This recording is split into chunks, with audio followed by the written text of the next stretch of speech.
कि अब वो व्यक्ति जिसके पास ये नकली सुख है, डुप्लीकेट, क्योंकि परमात्मा कहते हैं इस झूठे सुख को सुख है ये मान रहा मनमोद।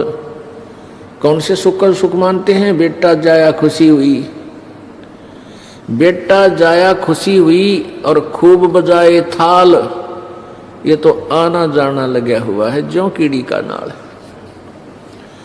पुत्र होने से हम खुशी मनाते थे, पुत्र, क्योंकि जब तक हमें परमात्मा का विधान का ज्ञान नहीं होता तब तक हम बहुत अंतर मानते रहे पुत्र और पुत्री में। और कुछ समाज की कुरीतियों ने बेटी को बोझ बना दिया था, लेकिन अब ज्ञान हुआ परमात्मा की सभी आत्माएं हैं, बेटा भी उसी का है दिया हुआ है, बेटी भी उसी की दी हुई है, और ये केवल अपना संस्कार है। बेटा और बेटी जिसका जो भी है या नहीं है, अपना उद्देश्य एक ही बना हुआ है, यहाँ से पीछा छुड़वाना है। और जिनकी संतान है वो अपने संतान को भी कोशिश करे परमात्मा के चरणों में लगाए और उसको यहाँ से उसकी जान बचावे। और जिनके संतान नहीं दी है प्रभु ने, वो बड़भागी प्राणी है। अपने आत्मा संसार कहते हैं जगत और भगत का बैर है। क्यों बैर है, क्यों विरोध है?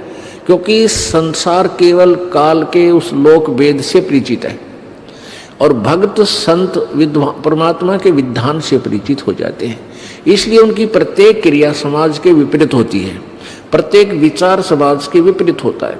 इसलिए समाज अधिक होते हैं, समाज जो अज्ञान से परिपूर्ण है वो ज्यादा होते हैं और भक्त कुछ चंद ही होते हैं। जैसे जंगल में फलदार पौधे थोड़े ही पाओगे, बाकी झाड़ बोझड़े निरे कांटेदार झाड़ियां निरी हो जाएंगी। तो इसलिए फिर वो विरोध बनता है, और इसी कारण से बनता है कि जैसे दास ने कहा कि जिनके संतान नहीं है वो बहुत अच्छी पुण्यात्माएं हैं, जबकि समाज की सोच इसके विपरीत है। क्यों है? क्या कहते हैं इन भ्रमित किए हुए इन अज्ञानी अनाड़ी संतों द्वारा, नकली संतों के द्वारा, कि जिसके संतान नहीं, जिसका पुत्र नहीं, संतान में भी नहीं तान बाजरी, कि जिसका पुत्र नहीं, बेटी बेशक हो, कहते हैं वो उसकी गति नहीं हो सकती। क्यों नहीं हो सकती? क्योंकि पुत्र फिर श्राद्ध करेगा, जेठा बेटा।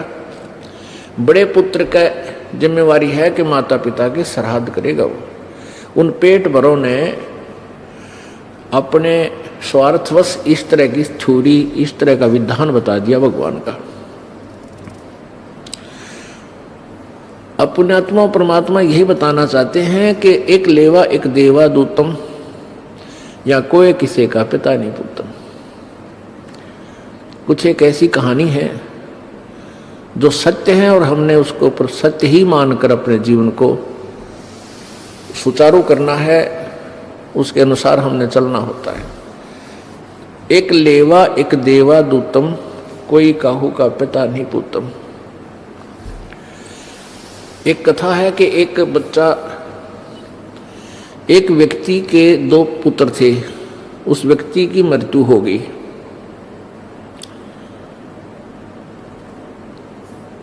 और वो आपस में क्या थे कि बड़ा लड़का जो था वो दूसरी पत्नी से था, उसकी मृत्यु होने के बाद दूसरी शादी कराई तो दूसरा लड़का उसके दूसरी पत्नी से प्राप्त हुआ था।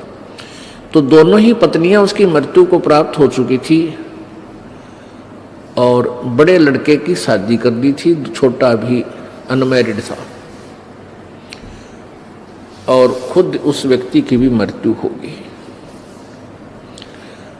अब वो छोटा लड़का, बड़े लड़के का विवाह हो चुका था, अब छोटा जो उसकी मौसी का लड़का था वो कुछ दिनों के बाद बीमार हो गया, रोगी हो गया। और रोगी इतना हो गया कि 2-4 जगह दिखाया, उसे कोई आराम नहीं हुआ।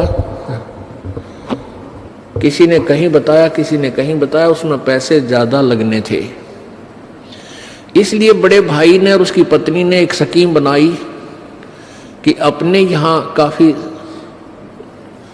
संपत्ति है, अच्छी जमीन है, बड़े बड़े मकान हैं, और ये अगर जीवित रहा तेरा भाई, वो खुद बातें करते हैं, यदि ये जीवित रहा तो आधी संपत्ति को प्राप्त करेगा, और अब ये मृत्यु के निकट पहुंच चुका है, इसका इलाज करवाएंगे तो काफी पैसे लगेंगे, क्यों ना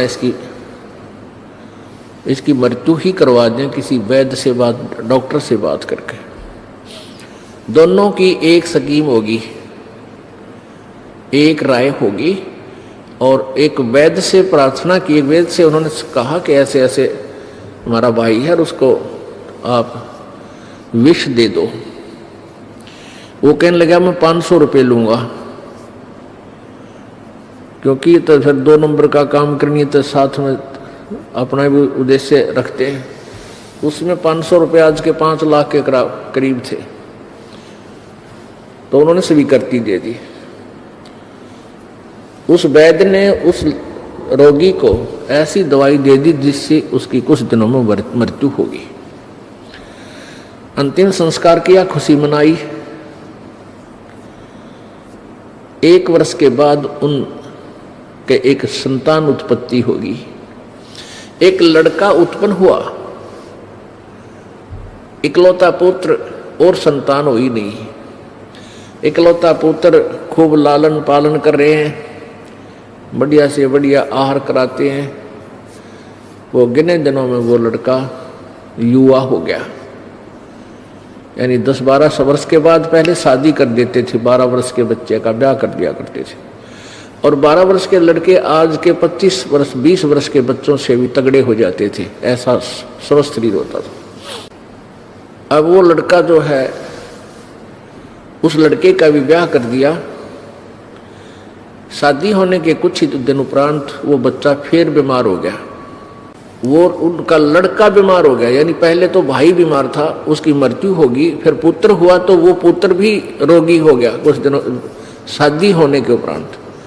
अब इकलौता पुत्र, उसके जीवन की रक्षा के लिए उन्होंने कोई वैद्य नहीं छोड़ा, कोई झाड़ फूंक करने वाला व्यक्ति भी नहीं छोड़ा। सबके पास गए, जो मुंह मांगा वो पैसा दिया, जो मांगा वही पैसा। कहा अब तुम मेरा बेटा ठीक कर दो, चाहे कितना पैसा लग जाए।